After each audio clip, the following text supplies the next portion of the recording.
క్రీస్తునాథునిచే మికిలిగా ప్రేమించబడి ప్రియ సహోదరి సహోదరులారా, ఈ రోజున మనందరము కూడా దేవుని గ్రంథ మాటలను, దేవుడు మనతో పలుకుతున్నటువంటి ఆయన యొక్క ఉద్దేశాలను దయతో ఆలకించి ఉన్నాం. ప్రభు మనందరినీ కూడా తన ప్రేమలో ముందుకు వెళ్ళమని కోరుతూ ఉన్నారు. ఈ రోజున మొదటి పట్టణములో మనం ఒక చక్కని మాటను ఆలకించాం. ముఖ్యంగా 5వ వచనము నుండి చదువుకుంటూ వెళితే అక్కడ కాకుండా 7వ వచనాన్ని ఒక్కసారి చూద్దాం. అవును మరి మన దేవుడు పిలువగానే పలుకును కదా. మనందరం చక్కగా పాటలు పాడతాం. నేను పిలిస్తే అని కదా. ఆదరగాడు ఎత్తగానే అందరం ఎత్తేస్తాం. నేను పిలిస్తే పరుగున ఇచ్చేస్తారు. నేను స్తుతిస్తే నా ప్రార్థన, నేను ఏడిస్తే లాలించి ఓదారుస్తారు. ఎంత గొప్ప ప్రేమ నా యేసు ప్రేమ కదా అని పాడుతూ ఉంటాం. అది పెదవుల వరకు. లూకాసు వార్త 15వ అధ్యాయం 16వ వచనములో ప్రభువే స్వయముగా అంటూ ఉన్నాడు. ఈ పరిసయ్యులతోనూ ధర్మశాస్త్ర బోధకులతోనూ ఆయనకు అంటూ ఉన్న మాటలు ఏమిటి? వీరు నన్ను తమ పెదవులతోనే. లూకాసు వార్త 16:15 చూడండి అమ్మా. యేసు వారితో ఇంకను ఇట్లా, నేను మనుషుల ఎదుట మీకై మీరు గొప్పలు చెప్పుకోవద్దు. మీ అంతరంగములను దేవుడు ఎరుగును. మీ అంతరంగములను దేవుడు ఎరుగును. కానీ ఈనాటి మనం విన్నటువంటి 7వ వచనం ఏమంటుంది? అవును మరి మన దేవుడు పిలువగానే పలుకును. ఏ జాతికైనా ఇలాంటి దేవుడు ఉన్నాడా? పిలిస్తే పిలవగానే, ప్రార్థనలు అడగగానే, నీవు విజ్ఞాపనలు అడుగగానే, విశ్వాసంతో అడుగగానే, నీవు అడుగగానే ఏది అడుగుతున్నావు అది ఇచ్చే దేవుడు నీకు నాకు ఉన్నాడు అని మోషే ప్రవక్త ద్వారా ప్రభువు మనందరికీ కూడా నేర్పుతూ ఉన్నారు. ఇదే మాటలు కదా మనము ఇర్మియా గ్రంథం 33వ అధ్యాయం 3వ వచనములో చక్కని వాక్యం, మీరు నన్ను పిలుతురేని నేను నీకు జవాబిస్తానంటున్నాడు. ఇంకా కానీ జవాబుతో ఆగటం లేదు. నీ వెలుగని ఎన్నో మహాసత్యములను, అద్భుత విషయములను నీకు నేర్పిస్తాను, తెలియజేస్తాను అంటున్నాను. అనగా మహాద్భుత విషయాలు అనగా దేవునితో ఎలాగ నడవాలి, దేవునితో ఎలాగ ఉండాలి కదా. నీతో నేను నడవాలని అని పాడతాం కదా. నీతో నేను నడవాలి. తర్వాత ఏంటి? నీతో కలిసి ఉండాలి. ఆకాశ అంట. బయటికి వెళ్తే దేవుడు లేడు, దెయ్యం లేదు, మనమే దెయ్యం, మనమే దేవుళ్ళు అందరికి కదా. గుడికి వస్తేనే నీతో నేను నడవాలయా అంటాం, ఇలాగ ఉండాలయా అంటాం. ఆశయ, చిన్న ఆశయ, ఒకే ఒక్క ఆశయ. అదే సినిమాలో చెప్పినట్టు ఒకే ఒక్క ఛాన్స్ అన్నట్టు, ఒక్కసారయ్యా నీతో నడవాలయా అని ఎంత కన్నీటితో నాటకమాడి ప్రార్థిస్తామో దేవుని ముందు మనం. దేవుడు అంటూ ఉన్నాడు, మన గురించి మొత్తము స్పష్టముగా తెలిసినవాడు, మన అంతరంగములను ఎరిగినవాడు, మనం ఆలోచించే విధానము తెలిసినవాడు. కావున ఈ రోజున నీవు నేను అదే కదా. 29:13 వచ్చిన ఒక్కసారి చూద్దాం. యెషయా గ్రంథములో 29:13.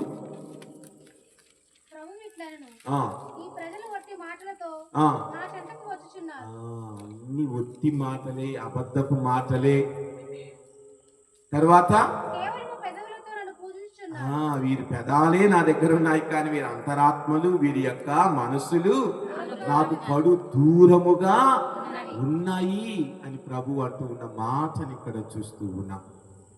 అని ప్రభు మోషేతో ఏమి చెబుతూ ఉన్నారు? మీరు ఎవరైతే నా ఆజ్ఞలను పాటిస్తారు, ఆ యొక్క చట్టాలను పాటిస్తారు, నా యొక్క వాక్కును మీ అంతరంగములో దాచుకుంటారో. మరియ తల్లి ఈ విధముగానే అన్ని విషయాలు మనసులో దాచుకుంది. 2:19 లూకాసు వార్తలు ఏమంటూ ఉన్నది తల్లి? మరియ తల్లి అన్ని విషయాలను అన్నిటినీ తన మనసున పదిలపరచుకొని మననము దాచుకోవటమే కాదు, మననము చేసుకుంటూ ఉన్నది, ధ్యానిస్తూ ఉన్నది. అదే కదా ఈ రోజున సువార్తలు ప్రభు అంటూ ఉన్నాడు, నా ఆజ్ఞలను నా చట్టములను పాటించు వారిని నేను దీవిస్తాను, ఆశీర్వదిస్తాను అంటూ ఉన్నాడు. కావున ప్రియ సహోదరి సహోదరులారా, మనం ఈ తపస్సు కాలములో ఏమి నేర్చుకుంటూ ఉన్నాం? ఒకసారి మనము కీర్తన 145:18లోనికి వెళ్ళినట్లయితే 145:18లోనికి ఒకసారి గమనించినప్పుడు, ఆయన తనకు ప్రార్థించు వారిని ప్రార్థించు వారికి ఆయన చేరువలోనే ఉండను. మంచి మనసుతో చిత్తశుద్ధి కలిగి అంతఃకరణ శుద్ధి కలిగి ప్రార్థించు వారందరికి ఆయన చేరువలోనే దాపులోనే ఉండును. తన పట్ల భయభక్తులు చూపు వారిని, తన పట్ల భయభక్తులు కలిగి చిత్తశుద్ధి కలిగి జీవించి వారి యొక్క కోరికలను, మనకు అనేకమైన కోరికలు ఉంటాయి. ప్రస్తుత రోజుల్లో కోరికలు ఏంటి? పిల్లలందరూ మన బిడ్డలందరూ సంవత్సరాంతానికి వచ్చారు. ఈ యొక్క విద్యా సంవత్సరంలో వీడన్నిటిలో పాస్ అయిపోవాలి, అదే మన కోరిక ప్రస్తుతం. తర్వాత నెక్స్ట్ ఇయర్కి ప్రమోట్ అవ్వాలి, అది ఇంకొక కోరిక. ఆ ప్రమోట్ అయిన తర్వాత ఈ సమ్మర్లో ఈ మే నెలంతా ఏం చేయించాలా? సైకిల్ నేర్పాలా, ఇంకొకటి నేర్పాలా, ఏం నేర్పాలా? లేకపోతే సైకిల్ వచ్చి ఉంటే కీబోర్డు నేర్పాలనుకునే వాళ్ళు బహు తక్కువలే, లేకపోతే ప్యాడ్స్ నేర్పాలనుకునే బహు తక్కువలే. ఎందుకు ఇవన్నీ పనికిరానివని అనుకునేవాళ్ళం మనందరం. చదువని పిల్లల్ని చంపేస్తూ ఉన్నాం కదా. రోజుల్లో బడికి వస్తే చదువు, ఇంటికి వెళ్తే చదువు, ట్యూషన్కి పంపించి చదువు, అన్ని చదువులు. అందుకే వాళ్ళకి 0లు వస్తూ ఉన్నాయి. ఏ చదువుకి వెళ్ళిన వాడు ఫస్ట్ క్లాస్లో పాస్ అయ్యారు. చక్కగా బడిలో ఒకసారి వెళ్ళి ఇంటికి వెళ్ళి చదువుకుంటే చాలు. కానీ స్కూల్లో 6 గంటలు, ఇంటి దగ్గర 8 గంటలు, తెల్లారి లేవగానే 4 గంటల నుంచి లే అనుకోవచ్చు, లే చదువు అని కదా మనము ఆయన అంటూ ఉన్నాడు. దైవ భక్తి కలిగిన వారికి, అదే కదా సామెతల గ్రంథం 1:7 ఏం చెప్తూ ఉంది? దేవుని పట్ల భయభక్తులు కలిగి ఉండుటయే నాలాంటి వాడిని చూసి నేర్చుకోవాలి. ఎందుకంటే 10వ తరగతి ఎగ్జామ్ రాశాను నేను పెద్దబడ్లపూడి. ఇంటికి వచ్చేసాం. చక్కగా మా ప్యారిస్ ప్రీస్ట్ తోటి పూజలకు వెళ్తూ ఉండేవాడిని. ఆ రోజు ఆదివారం మాకు రిజల్ట్స్ వచ్చినాయి. నాకు తెలియదు, నేను ఫాదర్ దగ్గరే ఉన్నాను, అక్కడే కొనుక్కుంటూ ఉంటాను. అంత అయిన తర్వాత ఆదివారం చర్చిలు అరేంజ్ చేస్తుంటే మా ఫ్రెండ్ వచ్చారే అనిలు, రిజల్ట్స్ వచ్చినాయి రా అన్నాయి. నేను అడిగాను, పాస్ అయ్యానంటే పాస్ అయ్యాను, చాలు పాస్ అయ్యాను. కనీసం పాస్ ఫస్ట్ అటెంప్ట్లో పాస్ అయ్యాను చాలు. అంతేగాని 8 మార్కులు మనకొద్దు. దేవుడు నన్ను నిజాయితీగా నేను రాసిన ఎగ్జామ్లో పాస్ చేశాను. నేను ఎవ్వడి పైపు చూడను, నిజాయితీగా రాశాను. 279 మార్కులు వచ్చినాయి, పాస్ అయ్యాను. నాకు 300, 500, 700 అవసరం రాదు, నేను పాస్ అయ్యాను అంతే. అదే 3rd క్లాస్లో పాస్ అయ్యి నేను పాలిటెక్నికల్లో 93%తో పాస్ అయ్యాను, సొంతగా రాశాను. ఇవన్నీ దేవుని చెప్తాం. అక్కడెక్కడ 55%, 45%, 93%. ఆయన తలుచుకుంటే ఏది ఎప్పుడు ఎవరికి ఏ విధముగా ఇవ్వాలో అన్నీ ఇస్తారు. అంతేగాని 1వ క్లాస్ నుంచి మా పిల్లగాడు 1లోనే ఉండాలంటే ఎలాగా? మరీ టూ మచ్ కదా. అన్నీ నీ కొడుకే రావాలంటే అన్నీ నీ కూతురికే రావాలి. మిగతా పిల్లల అమ్మా నాన్న పరిస్థితి వాళ్ళు చదువుతున్నారుగా. మా అబ్బాయికే 1 ఎయిర్లో ఉండాలి ఎప్పుడు. ఆల్ ఇండియా కదా, ర్యాంకర్స్లో ఎయిర్లోనే తిరగాలి, గాల్లోనే తిరగాలి. మా వాటి భూమి మీద ఉండకూడదు. ఇది మన అమ్మానాల పరిస్థితి సమాజం. ఏఐఆర్ ఎయిర్ అంటే గాలి, భూమి మీద మన పిల్లల కాలు పెట్టనివ్వటం లేదు. అరే నువ్వు ఏర్లోనే ఉండి, ఫస్ట్ క్లాస్లోనే ఉండు, ఫస్ట్ ర్యాంక్లోనే ఉండు. మనందరం వచ్చేసి పైకి వచ్చాము. మన ప్రోగ్రెస్ కార్డులు తీసి చూసుకొని, మన 10th క్లాస్ సర్టిఫికేట్ తీసి చూసుకోండి. మనం అది ఎలాగా, నేను మా అబ్బాయి కొడుకు మా మనవడు అన్నీ అవును ఆలోచిద్దాం. ఈ రోజున వాక్యం ఏమంటే, తను ప్రార్థించే వారికి దేవుడు ఎప్పుడు కూడా ఆశీర్వచనాలను, దీవెనలను అందిస్తాడని 145వ కీర్తన 18వ అధ్యాయం వచనంలో చివరి భాగంలో ఏమని చదివాం? తన పట్ల భయభక్తులు చూపు వారి కోరికలను తీర్చును. నేను వైజాగ్లో ఉన్నప్పుడు ఒక అమ్మ తల్లిగారు వచ్చేవారు. అప్పుడు గుడికి వచ్చేవారు. నేను మా దగ్గరికి, అది మాది ప్యారిష్ కాకపోయినా అక్కడికి వచ్చేవాడు చాలా. అందులో ఒక ఆవిడ ఎప్పుడు ఆదివారం అయితే ప్యారిష్కి వెళ్ళేది, మిగతా రోజులు ఇక్కడికి వచ్చేది. చక్కగా అన్ని పనులు చేసేది, సహాయం చేసేది. తర్వాత ఒక 2 సంవత్సరాలు చక్కగా వచ్చింది. 3వ సంవత్సరం కనపడలా. ఏటమ్మా అని అడిగితే తర్వాత వేరే వాళ్ళ ద్వారా వాళ్ళ అబ్బాయికి MBBS సీట్ వచ్చింది. వాళ్ళ అబ్బాయికి MBBS సీట్ వచ్చేసింది కాబట్టి ఇంక దేవుడు అవసరంలా. మనం కూడా అంతే. మా అబ్బాయికి కావాల్సిన దేవుడు ఇస్తే చాలు. ఇక మన గుడి లేదు, దైవం లేదు, భక్తి లేదు. వాడు హిందువైనా కానీ పర్వాలేదు. అది మన భక్తులు. నిజమైన క్రైస్తవులమా? నిజంగా దేవుని మార్గంలో నడిచే బిడ్డలమా?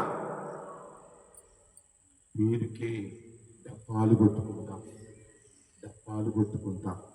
కోర్స్ నా గురించి నాకు తెలుసు, నా టైం దగ్గర పడిందని, అందుకే ఇంత క్లారిటీగా మాట్లాడుతున్నాను.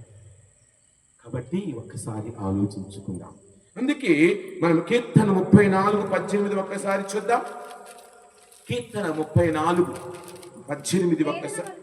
వేదన వలన గుండెలు పగిలిన వారికి ప్రభువు చేరువలోనే ఉండును, బాధల వలన ధైర్యము కోల్పోయిన వారికి అతడు రక్షించును అన్న మాటలను చూస్తూ ఉన్నా.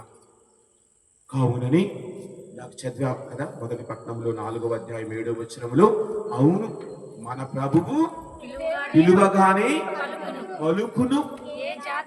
ఏ జాతికైనా ఇలాంటి వ్యక్తి ఉన్నాడా? ఏ జాతి వారిని ఇలా పిలవగానే పలికే దేవుడు ఉన్నాడా అని మోషే ఆ జనులకు చెబుతూ ఉన్నాడు. అందుకే మనము ఒక్కసారి యోహాను సువార్త 14వ అధ్యాయం 23వ వచనం ఒక్కసారి చూద్దాం.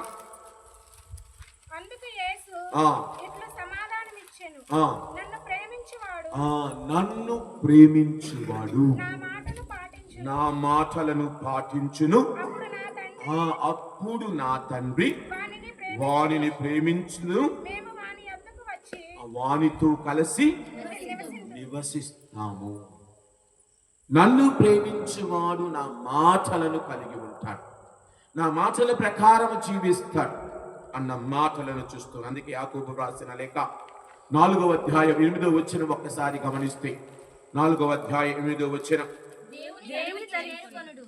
మీరు దేవుని దరికి దగ్గరగా అప్పుడు ఆయన మీకు దగ్గర వాడగును. అమ్మా పాపాత్ములారా మీ చేతులు శుభ్రము చేసుకొనుడు. 2 కల మనస్కు ద్విమనస్కులారా, 2 మనసులు ఉన్నవారలారా, హృదయములను శుద్ధి చేసుకొనుడు, విచారింపుడు, మొరపెట్టుకొనుడు, రోదింపుడు, నవ్వుటకు బదులు దుఃఖింపుడు. రండి, చాలా చదువుకుంటూ పోతే యాకోబు గారు చాలా విషయాలు తెలియజేస్తూ ఉన్నారు కదా. ఇదే మాటలను మనం ఒక్కసారి గమనిస్తే,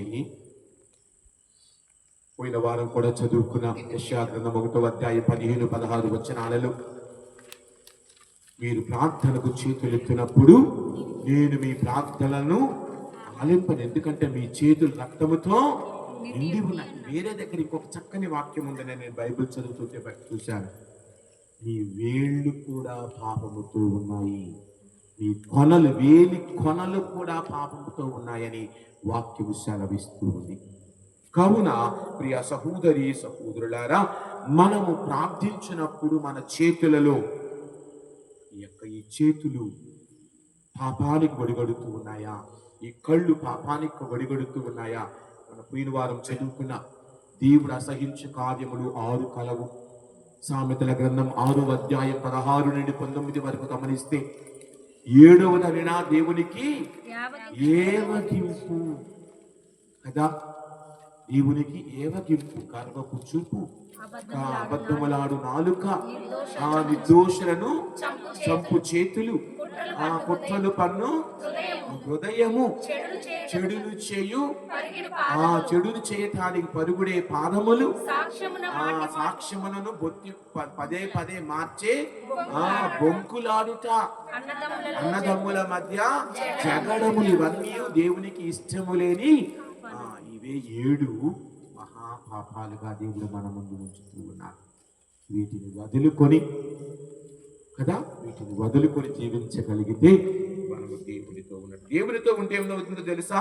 మనకు దీర్ఘాయువు దొరుకును. సామెతల గ్రంథం 3వ అధ్యాయం 1 నుండి 2 వచనాలు గమనిస్తే, 1 నుండి 2 వచనాలు, కుమారా నీవు నా ఉపదేశమును మరువకుము, నా ఆజ్ఞలు జాగ్రత్తగా పాటించుము, నా చట్టములను చేకొందువేని దీర్ఘాయుష్మంతుడు అవుదువు. దేవుని మాటలు, దేవుని చట్టములు. కానీ ఈ రోజుల్లో ఒక సామెత ఉంది, పాపీ చిరాయువు అని. మంచోడికి చిరాయువు కాదు, పాపాత్ముడికి చిరాయువు. ఎందుకో తెలుసా? ఇంకొక అవకాశం దేవుడు ఇస్తూ ఉన్నాడు. మంచివాడు తొందరగా ఎందుకు వెళ్తాడో తెలుసా? ఇంకా అక్కడ అవసరం ఉంది కాబట్టి దేవుడు తీసుకుంటాడు.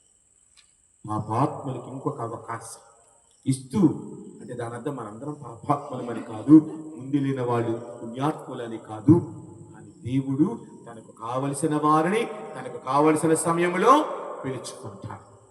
కావున మీరు నా యొక్క మాటలను, ఉపదేశములను పాటించురేని మీరు దీర్ఘాయువును అడయుదురు.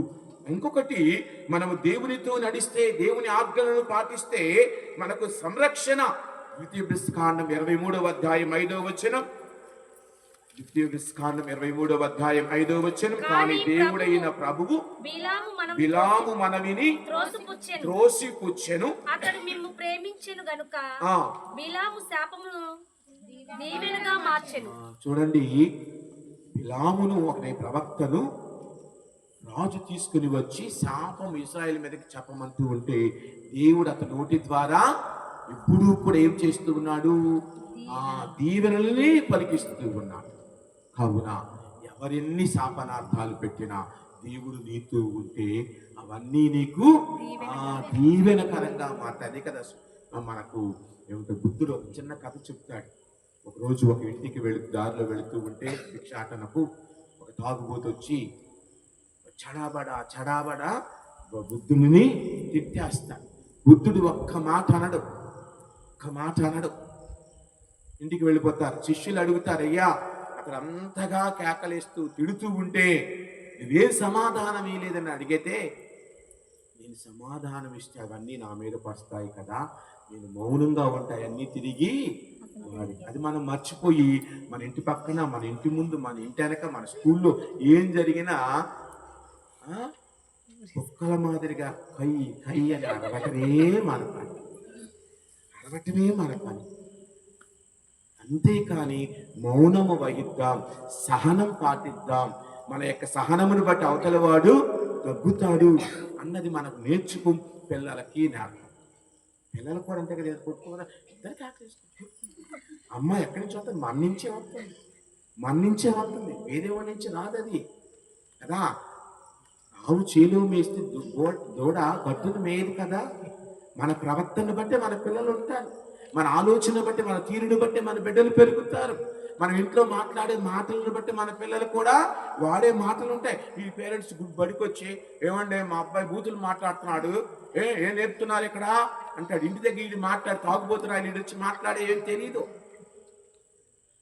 స్కూల్లో టీచర్లని వాళ్ళని మాత్రం, మా అబ్బాయికి ఏంటంటే ఇంటి దగ్గర ఉండవు, ఇక్కడ వస్తున్నాయి కొత్తగా పదాలు అని మాట్లాడతారు.